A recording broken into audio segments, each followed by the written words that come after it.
오늘 우리에게 주시는 하나님의 말씀입니다. 신약성경 마태복음 25장 1절부터 13절, 마태복음 25장 1절에서 13절, 신약성경 43쪽에 있습니다. 그때 천국은 마치 등을 들고 신랑을 맞으러 나간 10처녀와 같다 하리니 그 중에 5은 미련하고 5은 슬기가 있는 자라. 미련한 자들은 등을 가지되 기름을 가지지 아니하고 슬기 있는 자들은 그릇에 기름을 담아 등과 함께 가져갔더니 신랑이 더디 오므로 잘 졸며 잘세. 밤중에 소리가 나되 보라 신랑이로다. 맞으러 나오라 하매 이에 처녀들이 다 일어나 등을 준비할세. 미련한 자들이 슬기 있는 자들에게 이르되 우리 등불이 꺼져가니 너희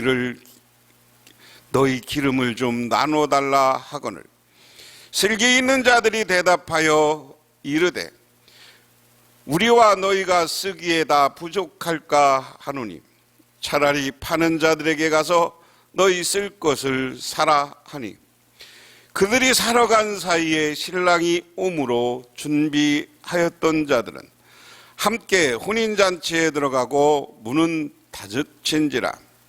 그 후에 남은 처녀들이 와서 이르되 주여 주여 우리에게 열어주소서.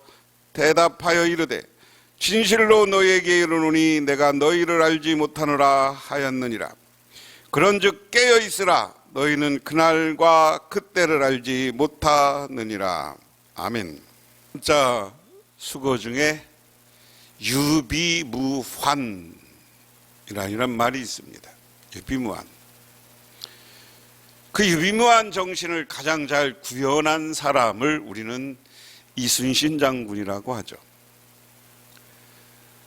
선조 때 일본의 낌새가 불분명하자 우리나라에서 일본의 통신사를 보냅니다. 통신사를 보내서 돌아온 사람이 정파에 따라 달랐어요. 한쪽은 일본이 침공할 것이다. 하나는 절대 외놈들은 그런 일이 없을 것이다. 이렇게 이야기합니다. 그래서 대부분 중신들이 그것을 무시하고 있었어요.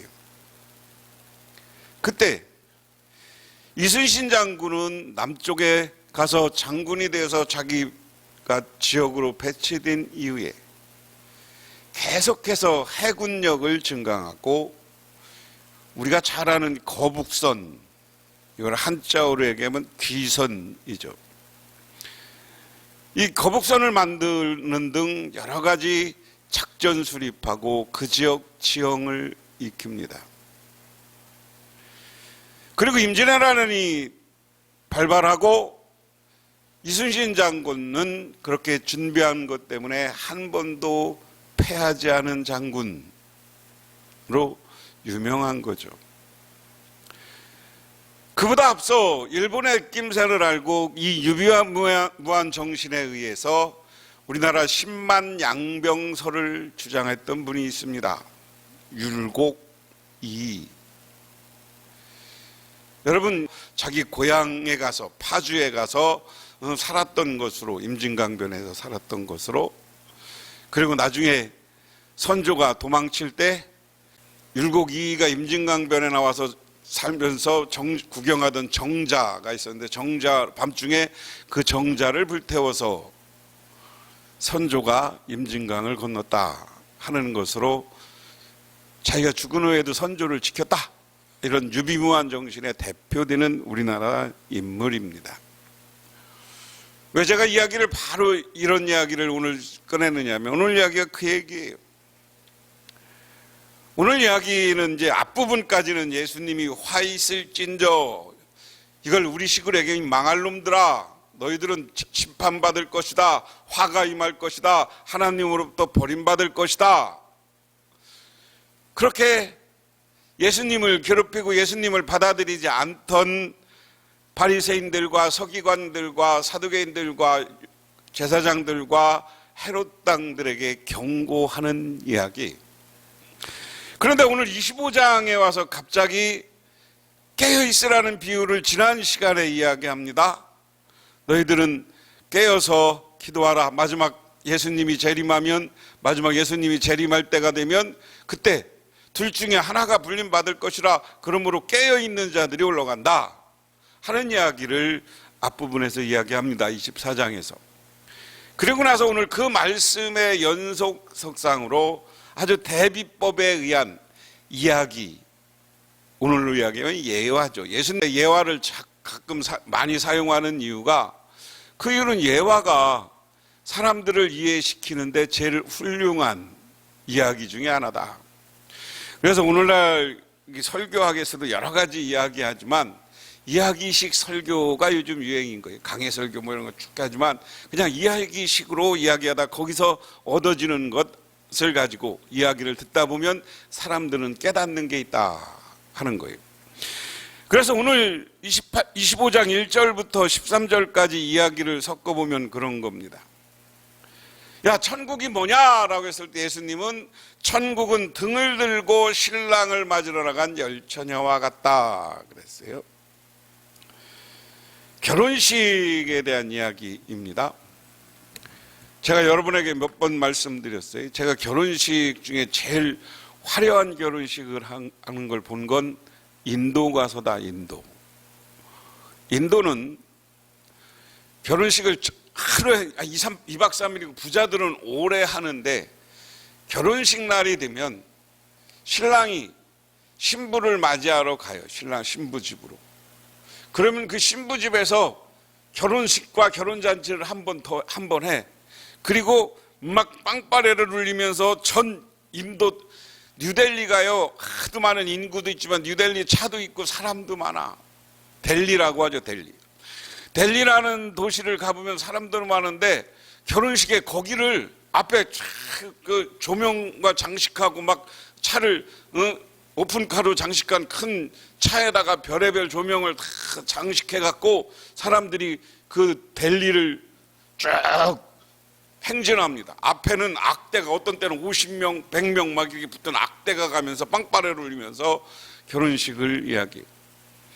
근데 인도의 시골 쪽에서 제가 전통적인 결혼식을 본 건 신랑이 아주 멋진 인도 전통 복장을 한, 귀족 정치 복장을 한 사람이 하얀 말을 타요. 하얀 말을 타고 가는데 그 주변에 같이 말 탄 사람들이 있어요. 그럼 그 말 탄 사람들 앞에 신랑이 쫙 행진할 때 전부 신부 사람들이 쭉 가면서 빵빠레를 울리고 악단이 막 하고 뒤에는 차가 오고 그리고 신부는 뒤에 꽃마차를 타고 와. 그러면 그들이 예정된 곳에 가서 피로연을 하는데 이미 결혼식은 한 거예요. 신부 집에 가서 결혼식을 하고 신부를 데리고 이제 자기 집으로 가면서 결혼식을 한 번 더 많은 사람들 앞에 하는데 우리식으로 피로연식으로 해요.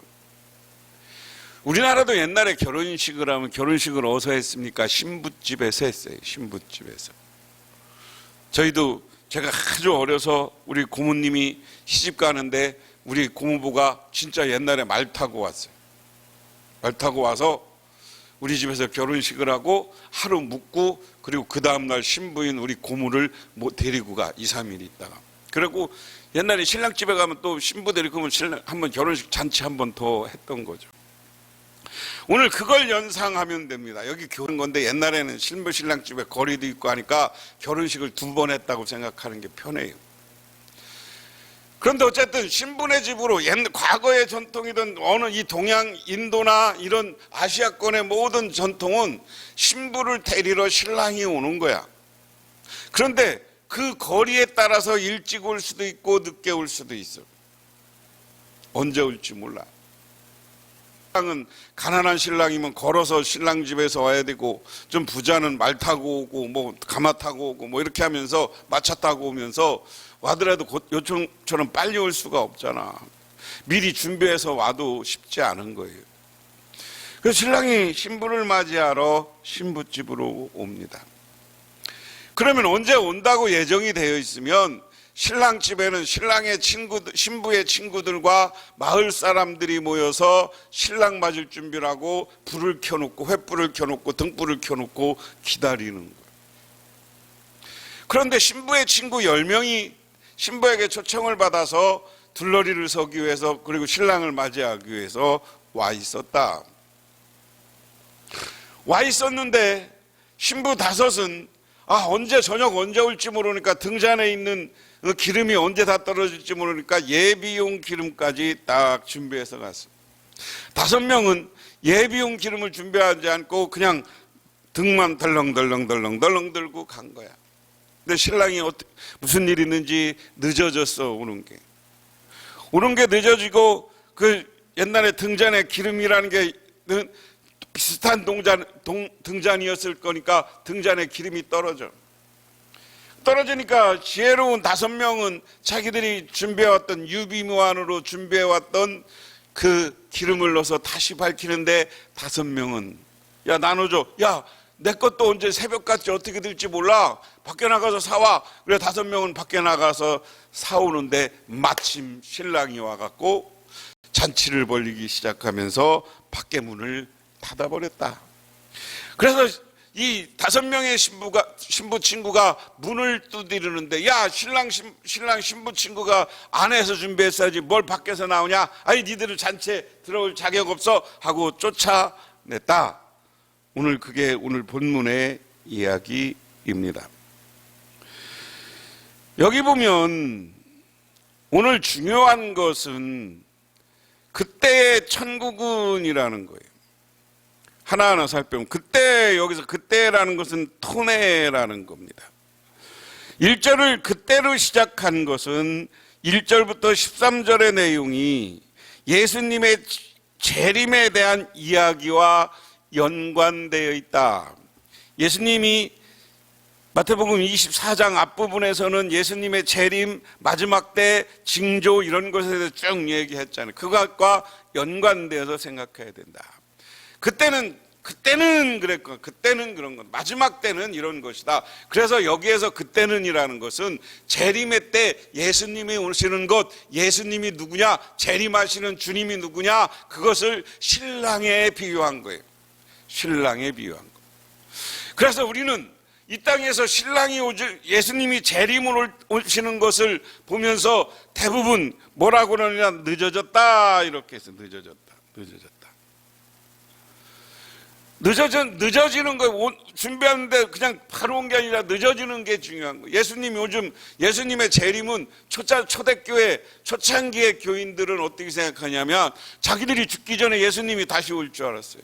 근데 지금 2000년이 지났는데 다시 안 오셨고 늦어지는 거야. 근데 그때와 장소, 때와 그때는 누구도 구분할 수 없고 알 수 없다는 것이 지난 24장에서 예수님이 주신 말씀입니다. 그렇지만 우리는 그때를 기다려야 돼요. 이 땅에서 하루하루를 살아가면서 그때가 있음을 깨닫고 그때 불을 밝히고 예수님을 영접하는 자세로 기다려야 된다. 그래서 여기 기름에 대해서 비유했어요. 기름에 대해서 비유했는데 오늘날 이것을 성령으로 우리가 이해할 수 있습니다.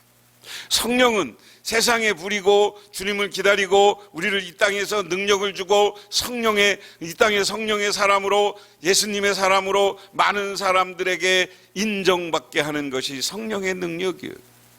그런데 이 성령도 우리가 깨어서 기도하고 준비하지 않으면 때가 되면 우리 마음속에서 고갈되고 사라질 때가 있어요. 그래서 여러분, 예비한다는 건, 예수님을 다시 오시는 것을 준비하고 예비한다는 것은 우리가 끊임없이 기도하고 끊임없이 찬양하고 끊임없이 하나님의 말씀을 묵상하는 것, 우리 신앙인이 살아가는 방식의 3가지 요소라고 저는 생각합니다. 다시 반복하면 하나님의 말씀, 성경 말씀을 늘 읽고 묵상하고 늘 기도하고, 그리고 그 기도를 통해서 하나님이 우리 임재한 것을, 우리와 도우시는 것을 깨달으면 찬양하고, 이게 신앙생활의 3박자잖아요. 이것은 나를 계속, 오늘 등잔에 불이 밝혀지는 것처럼 나를 계속 신앙인으로서 살아가게 하고 불 밝히게 하고 세상에서 사는 존재감을 갖게 하는 거예요. 그리고 이런 존재들이 해야 될 일은 나가서 전도하는 것이라고 얘기했어요. 그런데 여기에 분명히 한 것은 2절에 미련하고와 슬기로운, 이렇게 미련하고라는 것은 모로스라는 말입니다. 슬기 있는 것은 프로니무스라는 말이에요. 산상수훈 마지막 부분에 집을 반석 위에 지은 집에서 지혜로운 사람과 모래 위에 지은 어리석은 사람을 묘사할 때 사용되는 단어다 하는 겁니다. 여기 모르스는 아까 얘기한 것처럼 어리석은 사람, 모래 위에 집을 짓는 사람과 같고, 슬기 있는 사람은 프로니우스, 반석 위에 집을 짓는 사람이다. 그래서 여기에서 등불이라는 것은 횃불을 가리키고, 횃불은 불을 붙여 가져가지만 여분의 기름이 따로 있어야 불을 계속 밝힐 수 있는 것이다 라고 이야기합니다. 그런데 그 다음에 상황이 5절에 보면 이 사람들이 불을 밝히고 있는데 사람들이 시간이 지나니까 졸더라. 다 졸며 잘세. 밤중이라는 것은 메세드 테누토스라는 말인데 밤이 깊었음을 의미합니다. 밤이 깊으니까 많은 사람들이 다 자요. 우리가 잘 봐야 돼. 우리 신앙인들이 아무리 마지막 때를 얘기해도 그날이 지쳐야 되니까 세상 사람들은 다 자. 영적으로 지금 잠들어 있습니다. 육적으로도 잠들지만 이것은 영적으로 해석해보면 영적으로 하나 예수를 믿어야 되는 사람들이 전부 잠들어 있어요. 그래서 발전론, 과학, 돈, 우상에 빠져서, 쾌락에 빠져서 살아가는 오늘날 현상의 모습일 수도 있어요. 그렇지만 우리 신앙인은 다 그런 데 빠지지만 그 속에서도 깨어서 유비묘한 정신으로 주님을 보며 불을 피우고 자기를 끊임없이 신앙인으로서 수련해 나가고 다듬어 가야 된다 하는 겁니다. 그래서 오늘 본문이 그 얘기예요. 어리석은 사람이 나중에 준비하지 못하고 신앙적으로 같이 잠들고 있다가 미리 유비묘한으로 뭐를 준비하지 못하고 있다가 결정적인 때는 불을 밝히지 못하는 거예요. 세상살이가 다 그래요. 그 다음에 오늘 제일 중요한 게 그런즉 깨어 있으라 너희는 그날 그때를 알지 못하니라. 이 말씀은 24절에서도 마지막 분에 깨어 있으라고 나와요. 24장 42절에 그러므로 깨어 있으라. 어느 날 너희가 주가 임하는지 너희가 알지 못함이니라. 오늘도 그런즉 깨어 있으라. 너희는 그날과 그때를 알지 못하니라. 오늘 이 말씀은 뭐냐? 그날과 그때라는 것은 앞부분 1절 그때 예수님이 다시 오는 날, 이 땅이 종말이고 하는 날, 우리가 그날이 다시 반드시 온다는 거예요. 그 믿음을 가지고 오늘 이 자리에서 우리는 아까 말씀드린 것처럼 유비무한 정신으로 깨어 기도하고 깨어서 찬양하고 우리를 깨우는 하나님의 말씀을 늘 묵상하고 그렇게 준비하는 삶을 살고 깨어있을 때 예수님이 이 땅에 구름 타고 오시는 날 우리를 보고 잘했다. 내 친구, 내 제자들아 잘했다. 착하고 충성된 종이라고 우리를 칭찬해 주실 줄 믿으시기 바랍니다. 기도하겠습니다. 하나님 아버지 고맙습니다. 이 시간 우리들 이 땅에서 깨어있게 하옵소서. 그런데 정말 오늘 말씀처럼 유비무한의 정신으로 주님이 오신 날은 언제인지 모르지만 우리가 나를 갈고 닦게 하옵소서. 신앙인으로서 하나님을 예배하며 하나님께 기도하며 하나님을 찬양하며 하나님을 묵상하는 것을 통하고 또한 그렇게 그것을 통해서 은혜 받고 성령 충만한 사람이 되어서 세상에 불을 밝히는 우리 모두가 되게 하옵소서.